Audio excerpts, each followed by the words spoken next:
పెద్దపల్లి జిల్లా సుల్తానాబాద్ పట్టణంలోని 12వ వార్డు స్వప్న కాలనీలో సీసీ రోడ్డు పనులు ప్రారంభించిన పెద్దపల్లి ఎమ్మెల్యే చింతకుంట విజయరమణారావు. ఎమ్మెల్యే చింతకుంట విజయరమణారావు మీడియాతో మాట్లాడుతూ, పెద్దపల్లి జిల్లా సుల్తానాబాద్ పట్టణంలోని 12వ వార్డు స్వప్న కాలనీలో సీసీ రోడ్డు పనులు, డ్రైనేజీ పనులు ప్రారంభించడం జరిగింది.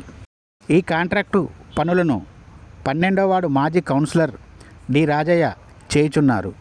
సుల్తానాబాద్ పట్టణాన్ని ముందు ఎంతో అభివృద్ధి చేస్తామని, పట్టణంలో అన్ని సీసీ రోడ్లు ప్రారంభం చేసి సీసీ రోడ్లు వేయిస్తామని, పట్టణాన్ని ఎంతో అభివృద్ధి చేస్తామని ఎమ్మెల్యే చింతకుంట విజయరమణారావు అన్నారు.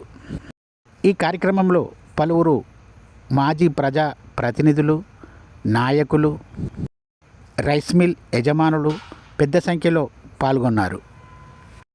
ఇంకా స్వప్న కాలనీలో మిగిలి ఉన్న సీసీ రోడ్లను కూడా